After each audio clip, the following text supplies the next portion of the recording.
Mes amis, bonjour et bienvenue à votre chaîne AOB Éducation.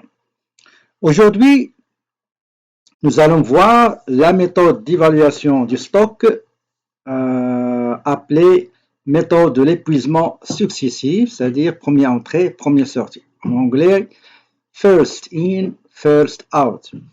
Ça veut dire que la méthode qu'on va utiliser, il consiste à faire sortir la marchandise qui va sortir, qui va être vendue avec le coût d'achat du premier article ou bien de la première chose qu'on a acheté avant celui qu'on va livrer ou bien qu'on va vendre. Donc, premier arrivé, premier servi dans le cadre de l'inventaire permanent. Et on utilise, comme je vous l'avais dit, j'ai dit montrer autrefois sur une fiche d'inventaire permanent, comme c'est ce que vous voyez devant vous. Et du coup, à la fin, on peut dégager ce qu'on appelle le stock final pour pouvoir calculer le coût des marchandises vendues. Donc, on va voir tout de suite un exercice pour pratiquer. Donc, on va garder le même exercice, les mêmes opérations. La capsule que j'ai postée avant cette présente capsule, il était pour la méthode de coût moyen unitaire pondéré. Donc, on va garder les mêmes chiffres pour vous montrer comment on fait l'évaluation du stock avec la méthode première entrée, première sortie, ou bien l'épuisement successif. Pour ce faire, donc, on va retourner ici dans cette fiche-là. Donc, on va changer le nom, donc l'intitulé. C'est plus la méthode CMUP, mais c'est la méthode première entrée, première sortie, ou bien ce qu'on appelle épuisement successif, c'est-à-dire première entrée sera le premier à faire sortir, et en anglais first in, first out.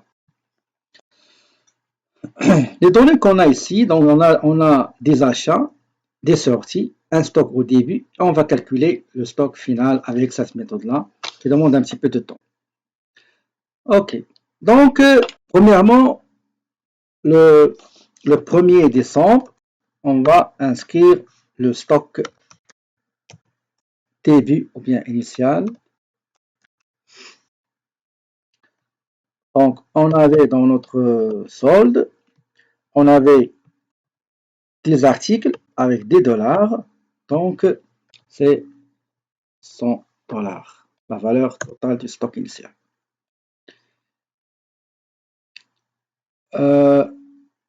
Deuxième article, la deuxième transaction, le 10 décembre, on a acheté 30 articles. Attendez, je vais mettre journal d'achat 10 par exemple. La quantité, c'est 30. Acheté à 15 dollars. Donc, la valeur totale des achats, c'est 450 dollars. Maintenant, attention. Si vous vous rappelez, dans le coût moyen unitaire pondéré, on prenait 10 plus 30 et on les met ici. En ce qui concerne le coût unitaire, on le calcule comme suit. On prend la quantité en stock avant l'achat, la valeur du stock avant achat, plus la valeur des achats, le tout divisé par la quantité dans le stock avant l'achat, plus la quantité achetée. Ici, c'est tout à fait différent. On va les séparer, on ne va pas les mélanger. Qu'est-ce qu'on va faire? On va garder le stock qu'on avait, ok? Et on va ajouter celui qu'on vient d'acheter. 30 avec 15 dollars l'unité et la valeur totale c'est 450. C'est comme ça qu'il faut faire. Deuxième achat, le 15 décembre.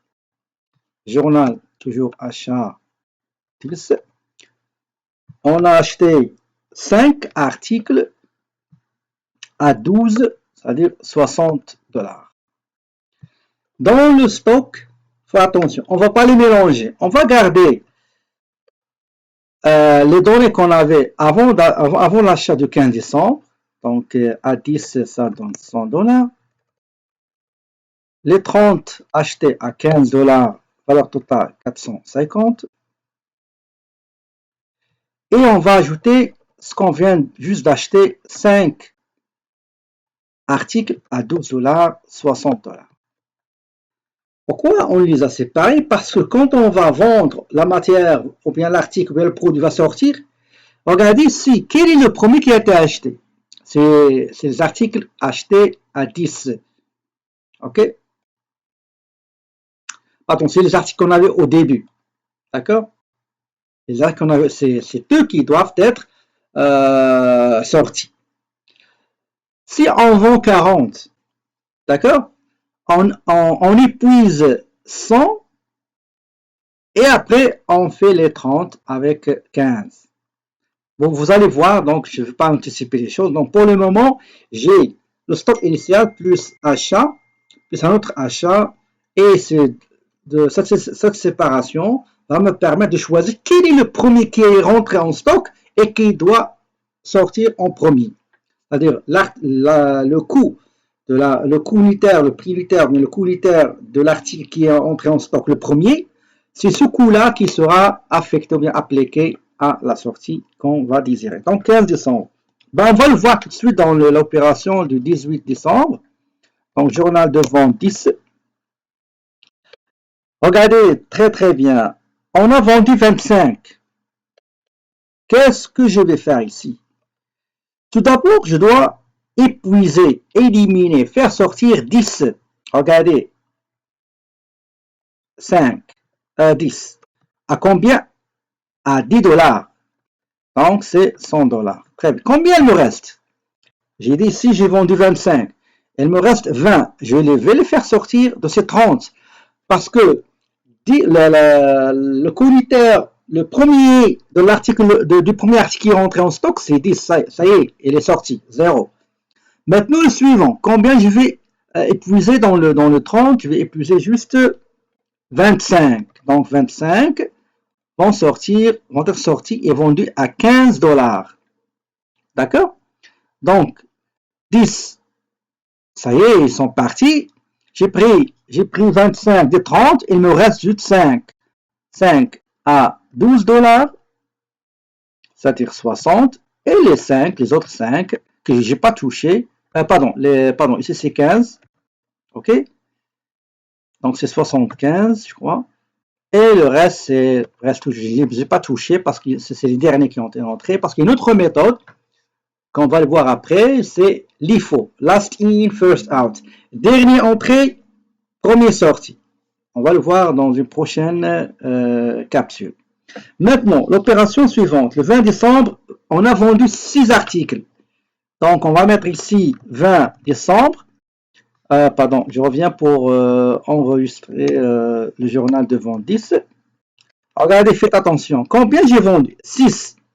Est-ce que j'ai... OK, donc premier entrée, c'est celui-là. Donc, je mets 5. Je vais épuiser le stock à 15 $. C'est 75. Donc, j'ai vendu 6. Combien je dois prendre comme article complémentaire? 1. Je le prends de celui-là, 5. Donc, il va me rester juste 4. 4 à 12, c'est 48.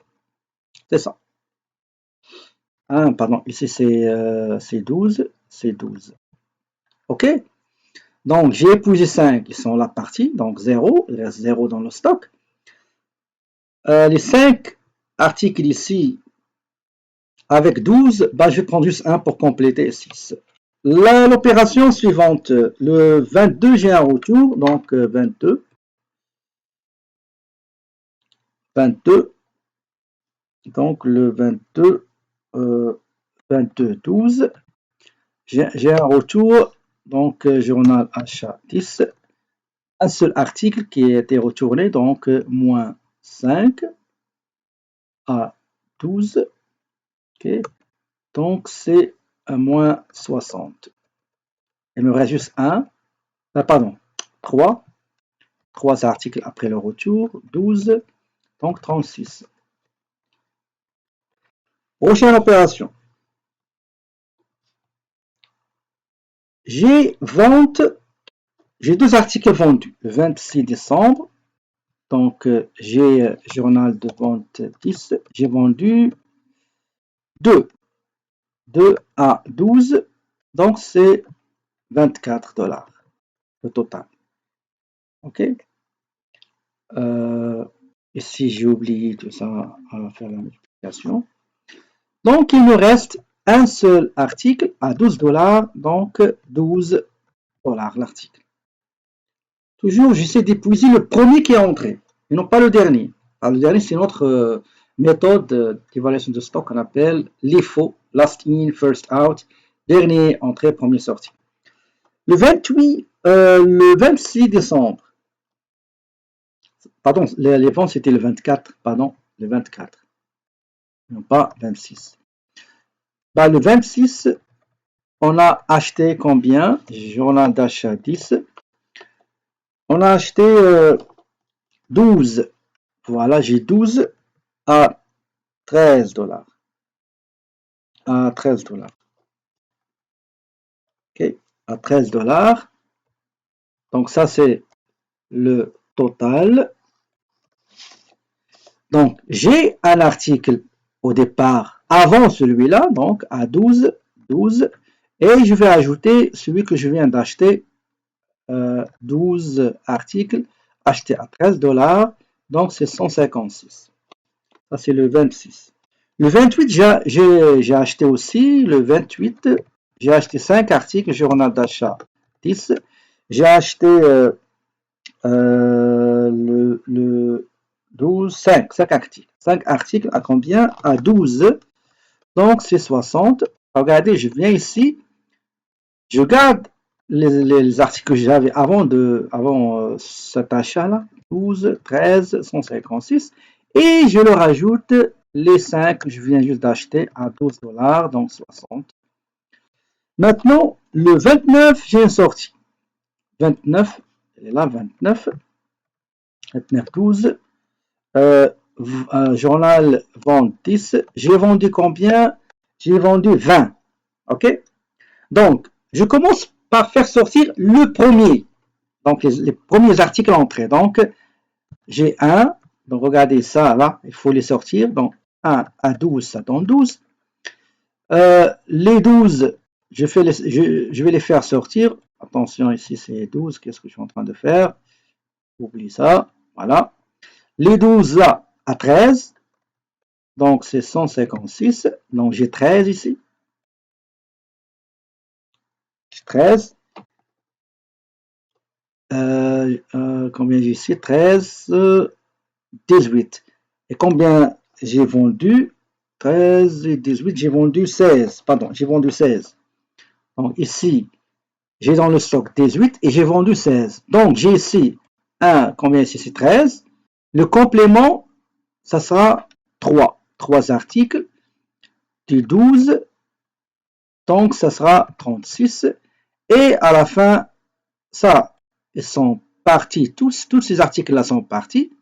J'ai complété 3 de ces 5-là, donc il me reste juste 2 à 12, c'est 24. Ok. Maintenant, j'ai le 31 décembre, j'ai fait un achat, donc journal achat 10. J'ai acheté 2 articles à 14 $, donc valeur totale c'est 28. Et je viens ici, je mets 2 à 12, c'est 24. Et ce que je viens d'acheter maintenant, les 2 à 14, c'est 28. Donc 52, c'est la valeur du stock final que je vais prendre et mettre dans le calcul de coût des marchandises vendues qui est égal, bien sûr, j'ai le stock initial au départ plus les achats nets. Les achats nets égale les achats, moins les rabais rendus sur achat, moins les escomptes, plus les transports, etc. Ils vont me donner ce qu'on appelle coût de marchandises disponible à la vente, moins le stock final que je viens de déterminer, ben, ça va me donner le coût des marchandises vendues. Je prends le chiffre d'affaires moins coût des marchandises vendues, ça va me donner ma marge brute bénéficiaire. Marge brute bénéficiaire ou bien marge bénéficiaire brute. moins les autres charges qui restent, ça va donner le bénéfice net ou la perte nette.